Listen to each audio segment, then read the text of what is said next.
Hello, नमस्ते, good morning. This is सम्भव Kumar Kumar from Aditya classes. और जैसा कि आप लोग को पता है कि हम लोग ज्योग्राफी का सीरीज कर रहे हैं 10th क्लास का। और जिसमें हम लोगों ने फर्स्ट और सेकंड चैप्टर जो रिसोर्सेज था, लैंड रिसोर्सेज था, forest and wild life resources था, उसको अच्छे से कंप्लीट कर लिया है। वाटर रिसोर्स पे कहने कल हम लोगों ने बहुत ही अच्छे से डिस्कशन किया हुआ है। में हम लोगों ने डिस्कशन किया हुआ है कि वाटर रिसोर्सेज क्या होता है। जैसे जैसे कि थोड़ा सा ब्रीफ इंट्रोडक्शन कल क्या हुआ था वो दे देना चाहेंगे। ब्रीफ इंट्रोडक्शन ये था कि जितने भी अर्थ पे जितना भी लैंड अवेलेबल है अर्थ पे, उसमें से 71% एरिया पे वाटर अवेलेबल है। उसमें से भी वाटर को भी फर्दर हम लोग डिवाइड किए हुए हैं कि कौन सा वाटर कहाँ पे है, कौन सा वाटर कहाँ पे। तो ये जो वाटर है फर्दरली दो पार्ट में डिवाइडेड है। एक है saline water which is sea water, and second is fresh water. Fresh water में भी हम लोग फर्दर डिवीजन किए हुए थे कि फ्रेश वाटर में भी वाटर दो तरीके से अवेलेबल है। एक है ग्राउंड वाटर, और एक है आपका जो भी आइस कैप एंड ग्लेशियर्स हो सकते। फर्दर जो ग्राउंड वाटर है उसको भी हम लोग सरफेस वाटर और ग्राउंड वाटर मतलब जो हम लोग बोरिंग के थ्रू को बाहर निकालते हैं जो ग्राउंड के अंदर है। सरफेस वाटर में आपका रिवर, लेक वगैरह, और जो भी वेल हो गया, रिवर रिवर आप बोल सकते हैं, लेक बोल सकते हैं, और वेल बोल सकते हैं। ठीक है, तो इस पे बात कर रहे थे हम लोग। और ये जो वाटर वाटर अवेलेबल था वो मतलब इक्विटेबल उसका डिस्ट्रीब्यूशन नहीं हो पा रहा है, उसमें मैनेजमेंट में क्या दिक्कत था। और वेरियस रीजन हम लोगों ने डिस्कस किए हुए थे कि ये जो वाटर स्कैसिटी है कि तब water and water is everywhere but not a single drop to drink. तो वाटर अवेलेबल है लेकिन पीने के लिए नहीं पानी है।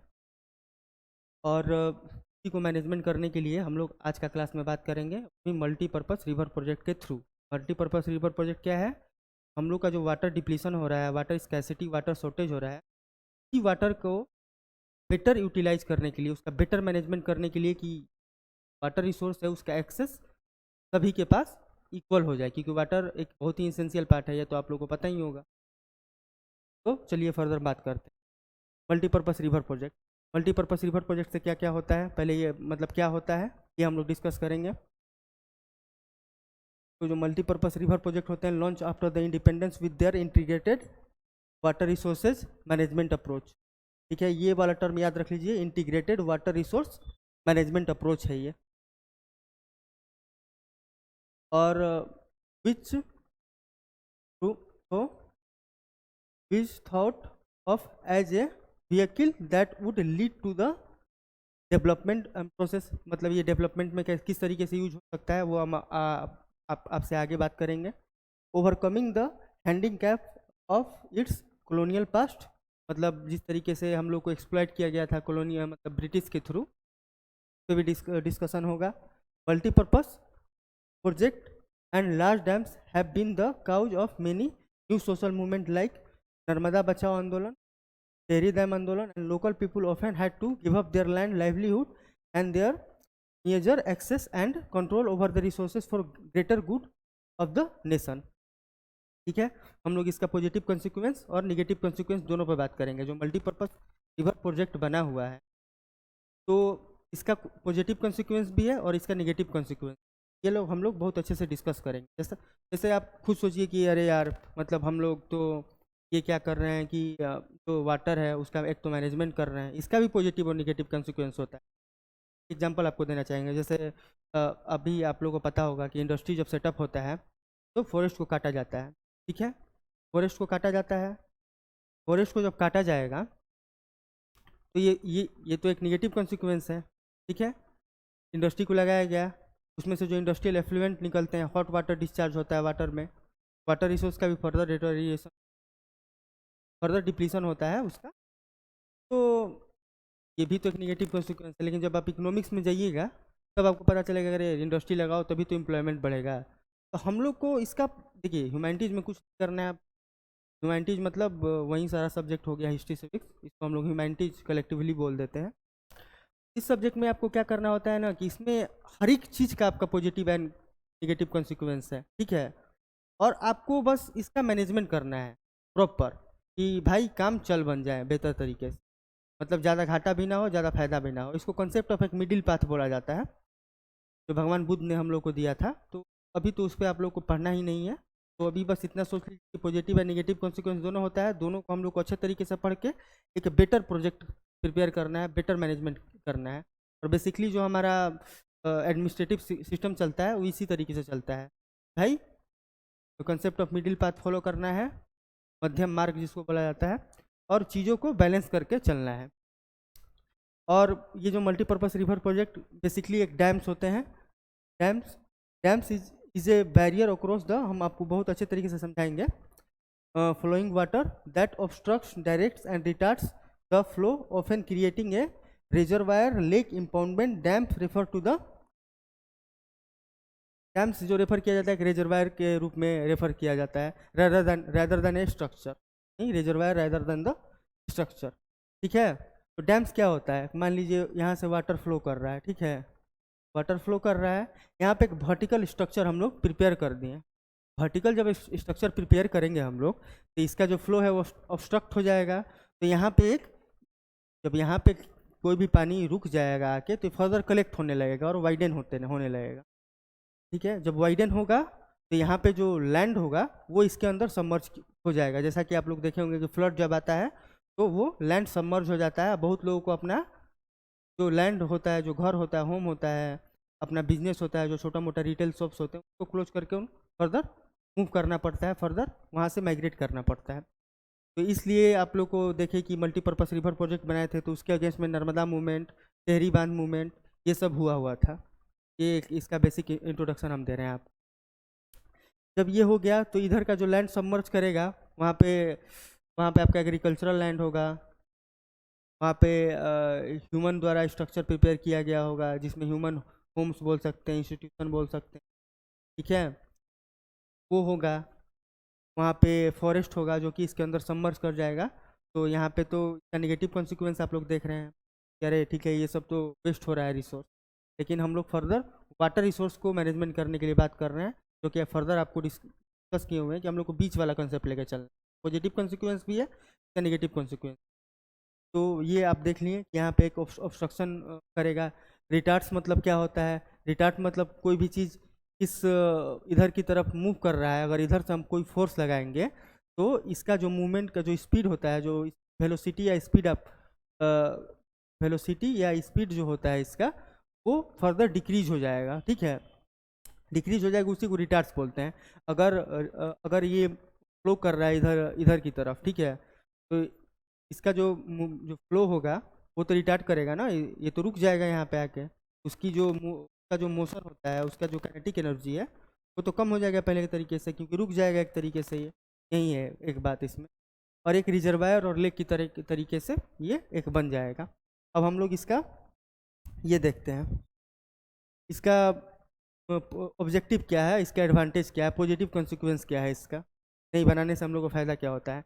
एक तो जनरेशन ऑफ पावर होता है, ठीक है, they produce neat, pollution free and cheapest energy which is the backbone of the industry agriculture according to the economic survey, this produce more than 30 megawatt of power, ठीक है। इसमें देखिए basically क्या होता है, एक चीज़ हमेशा याद रखिए कि जो भी मान लीजिए यहाँ पे गंगोत्री ग्लेशियर है, ठीक है, यहाँ से गंगोत्री ग्लेशियर से गंगा निकलती है, तो जब भी निकलेगी तो ये एक स्लोप पे निकलेगी, ये हायर एल्टीट्यूड से और एक लोअर एल्टीट्यूड की तरफ फ्लो करेगा।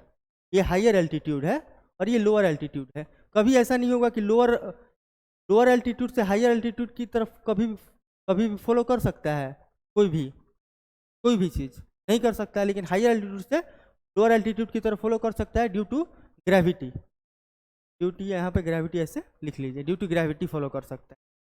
तो जो जनरेशन ऑफ हाइड्रो इलेक्ट्रिसिटी होता है वो बेसिकली आपके सिलेबस में मेंशन है नहीं, लेकिन फिर भी थोड़ा सा देख लीजिए कि मान लीजिए कि कोई भी पावर हायर पोटेंशियल से लोअर पोटेंशियल की तरफ आता है। हायर पोटेंशियल एनर्जी क्या होता है, वो लोग आप लोग बस इतना समझ लीजिए कि हायर एल्टीट्यूड से लोअर एल्टीट्यूड की तरफ आता है ग्रेविटी के थ्रू। इसके अंदर एक काइनेटिक एनर्जी भी होता है, एक पोटेंशियल एनर्जी भी होता है, और ये एक टरबाइन लगा हुआ रहता है यहाँ पे, इस पे आके गिरता है, ठीक है, पानी इस पे आके गिरेगा पानी आपका, तो ये मूव करता है और ये एक जनरेटर से कनेक्टेड होता है, और जो काइनेटिक एनर्जी होता है वो इलेक्ट्रिकल एनर्जी में चेंज हो जाता है, और ये मतलब पोल्यूशन फ्री होता है प्रोसेस, अगर हम लोग इलेक्ट्रिसिटी तो कोयले से भी मतलब कोल से भी जनरेट किया जाता है, जो कि हीट एनर्जी को इलेक्ट्रिकल एनर्जी में कन्वर्ट किया जाता है, लेकिन उससे फर्दर फर्दर इन्वायरमेंट का डिग्रेडेशन होता है ना, क्योंकि उससे वो एक पोल्यूशन का सोर्स है। उसे carbon dioxide, carbon monoxide, global warming को इंक्रीज करता है वो। तो उसके कंपैरिजन में एक तो नीट एंड क्लीन सोर्स है, बस ये है। ठीक है, एक समझ लीजिए फ्लड कंट्रोल हम लोग कैसे करते हैं। और मान लीजिए इधर से पानी आ रहा है, ठीक है, पानी आ रहा है यहाँ पे ऑब्स्ट्रक्ट कर दिए। मान लीजिए इसके पानी आ रहा था यहाँ पे, जो ऑब्स्ट्रक्शन हुआ है वो फर्दर अगर ऑब्स्ट्रक्शन नहीं हुआ रहता तो आगे की तरफ बढ़ता। ठीक है, आगे की तरफ बढ़ता। तो अगर इसमें कुछ ज़्यादा पानी, कभी कभी बारिश बहुत ज़्यादा हो जाता है, भारत का मानसून जो है बहुत ही वल्नरेबल मानसून सीजन आता है, कभी कभी बहुत ज़्यादा हो जाता है, कभी कभी नहीं होता है। बारिश बहुत ज़्यादा हो गया, फ्लडिंग का सिचुएशन आ गया, तो फ्लड को सिचुएशन के लिए अगर वाटर पहले ही से यहाँ पे स्टोर करके रखे हुए होंगे, तो यहाँ पे गेट्स होते हैं, हम लोग उस गेट से वाटर को डिस्चार्ज करते हैं अपने नीड के अकॉर्डिंग। मान लीजिए अगर ये नहीं रहता तो ज़्यादा पानी जाता, फ्लड आ सकता था, और इसको हम लोग ऑब्स्ट्रक्ट कर दिए, तो किसी एक गेट में से हम लोग इसको डिस्चार्ज करेंगे, और जो amount of water water discharge होता है वो रिलेटिवली कम होता है, कम होगा, जबकि ये नहीं होता। जब ये नहीं होता तो जो फ्लो ऑफ वाटर होता है वो ज़्यादा होता है, लेकिन जब हम लोग इसको बना दिए तो हम तो मैनेजमेंट करने लगे, खुद से रेगुलेट करने लगे, जब मन तब चाहेंगे कि तीनों गेट खोल देंगे, नहीं चाहेंगे तीनों गेट नहीं खोलेंगे। तो इससे फ्लड का कंट्रोल होता है। और जो जितने भी जो सौरो होते हैं, जैसे सौरो बिहार आप देखिएगा, मतलब मैजरी दुख, उससे बहुत सारा दुख आता है। कौन अब बिहार का सौरो कोसी देख लीजिए, अब बंगाल का सौरो जो हो गया वो दामोदर को देख लीजिए, तो ये लोग मतलब वाइड स्प्रेड फ्लड काउच करते हैं ये लोग। अगर इनके ऊपर मल्टीपर्पज़ प्रोजेक्ट बना दिया जाए तो फ्लड से हम लोग बच सकते हैं। इतना इतना याद रख लीजिए। सॉइल कंजर्वेशन में आप लोग बस इतना याद रख लीजिए कि ये जो जो वाटर होता है जब भी मूव करता है तो अपने मूवमेंट के जो कोर्स में ये लोग वाटर का डिग्रेडेशन करता, वाटर का इरोजन करता है, सॉरी, वाटर का इरोजन करता है और डेन्यूट करता है पार्टिकल को। ये वाटर का डिपोजिशन मतलब जो सेडिमेंटेशन होता है, जो भी सेडिमेंट्स पार्टिकल्स होते हैं जिसको इरोड करता है, उनका डिपोजिशन भी करता है। दोनों एक ही साथ पैरेलली चलते रहते हैं। लेकिन ये जो इसमें आपका पॉइंट दिया गया है सॉइल कंजर्वेशन का, इसे आप एक सॉइल कंजर्वेशन के तरीके से बस याद कर लीजिए कि मतलब अगर इसको हम लोग रोक देंगे तो आगे का जो सॉइल इरोजन होने वाला था वो नहीं होगा, इसके कारण हमारा सॉइल कंजर्वेशन हो जाएगा। एक इरिगेशन फैसिलिटी में आप देख लीजिए, मान लीजिए यहाँ पर वाटर है, ठीक है, और यहाँ से भी कोई भी कैनाल हम निकाल देते हैं इधर की तरफ, कैनाल इधर निकाल देते हैं। ये वाला लैंड में ऐसा था कि यहाँ पे पानी ही पानी था, यहाँ पे पानी नहीं था। जब कैनाल निकलेगा यहाँ से पानी, जब इस पर्टिकुलर विलेज में आएगा जो कि इससे कुछ दूर पे सिचुएटेड था, यहाँ पे लोगों को किस किस तरीके से ये फायदा बेनिफिट पहुँचा सकता है। एक एग्रीकल्चर पर्पज से बेनिफिट पहुँचा सकता है, एक ड्रिंकिंग पर्पज से, ड्रिंकिंग जो पर्पस होता है उससे, ड्रिंकिंग पर्पस से ये बेनिफिट पहुंचा सकता है। फिशरीज से बेनिफिट पहुंचा सकता है। फिशरीज मतलब आप इतना समझिए कि वाटर यहाँ पे एक्वेटिक लाइफ भी होगा, इसमें फिशेज होंगी, तो फिशेज को जब कैनाल के थ्रू जाएंगी तो फिशेज भी इसके थ्रू माइग्रेट करेंगी, इस गांव में आएंगी। फिशेज रिसोर्स है, इसको हम लोग बेच सकते हैं, खा सकते हैं, तो यहाँ के लोगों को कुछ अर्निंग भी हो जाएगा और इसके कंजम्पशन परस्पेक्टिव से भी इसको देखा जा सकता है। ये बस याद रख लीजिए। और एक इरिगेशन हो गया, एफोरेस्टेशन। एफोरेस्टेशन क्या होता है? एफोरेस्टेशन तो यहाँ पे अगर मान लीजिए यहाँ पे हम लोग ऑब्स्ट्रक्शन किए, यहाँ बता चुके हैं कि वाइट करेगा, यहाँ पे पानी कलेक्ट होगा तो वाइट करेगा, वाइट करेगा तो यहाँ पे फॉरेस्ट होगा जो कि सबमर्ज हो जाएगा, और फॉरेस्ट सबमर्ज हो जाएगा तो इसी फॉरेस्ट को सबमर्ज कर, जो फॉरेस्ट सबमर्ज हो गया है और जितना रिसोर्सेज हमारा गया है, इधर हम लोग मान लीजिए यहाँ तक पानी इस एक्सटेंट तक आया, तो यहाँ पे हम लोग ट्री प्लांटेशन कर दिए, तो ट्री का प्लांटेशन होता है वो कर दिए, इधर भी हम लोग ट्री का प्लांटेशन कर दिए, तो इससे एफोरेस्टेशन हो जाएगा और इससे एक सीनिक ब्यूटी भी डेवलप होगा। जैसे अब हम लोग पार्क वगैरह में जाते हैं तो देखते हैं कि हरा भरा थोड़ा ग्रीनरी देखने में हम लोग को बहुत मज़ा आता है, आँखों को सुकून मिलता है। उसी तरीके से आप लोग ऐसे देख सकते हैं कि एक सीनिक ब्यूटी क्रिएट हो जाएगा यहाँ पे। बहुत तरीके के जो ट्री कवर होते हैं, हम बहुत सारे स्पीसीज लगा सकते हैं ट्री के, मैंगो हो गया, नीम हो गया, पीपल हो गया, डिफरेंट डिफरेंट जैसा सॉइल हो, जिस सॉइल स्ट्रक्चर में जो सपोर्ट कर रहा हो। ये हो गया एक एक और आगे का देखते हैं हम लोग। वाटर का नेविगेशन देखेंगे हम लोग। वाटर नेविगेशन कैसे होगा? वाटर नेविगेशन कहलाता क्या है? देखिए वाटर नेविगेशन बस इतना होता है, नेविगेबल वाटर उतना होता है जिसमें हम लोग जो बोट होते हैं उसको ऑपरेट कर सकते हैं, ठीक है। नेविगेबल वाटर वहीं होता है। मान लीजिए कोई मान लीजिए रिवर रिवर चल रहा है, इसमें ऐसे ऐसे रॉक्स हैं, नीचे से रॉक्स हैं, तो क्या हम यहाँ पे जो बोट है उसको हम लोग ये कर सकते हैं, मूव कर सकते हैं इधर से उधर? नहीं कर सकते। यहीं अगर पानी यहाँ पे है और पानी गहरा है, इसमें अब थ्रस्ट लगेगा ऊपर की तरफ। अब थ्रस्ट आप लोग पढ़े नहीं होंगे, बस एक बाउंस फोर्स लगता है, बाउंस फोर्स जिसको बोलते हैं, वो ऊपर की तरफ लगता है। इसके कारण जो बोट है वो इसके ऊपर मतलब स्विम कर सकता है, चल सकता है।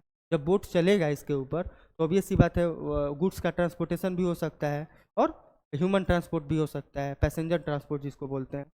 गुड का ट्रांसपोर्ट में अगर वाटर से हम लोग करते हैं तो हम लोग को क्या क्या फ़ायदा होता है? एक ये चीप होता है एज कम्पेयर टू जो ट्रांसपोर्ट सिस्टम है हमारे, एयर ट्रांसपोर्ट जो एरोप्लेन के थ्रू ट्रांसपोर्ट होता है, रेलवे ट्रांसपोर्ट और रोड ट्रांसपोर्ट। रोड ट्रांसपोर्ट जो ट्रक्स वगैरह आप देखे होंगे चलते हैं बहुत हैवी हैवी गुड लेके।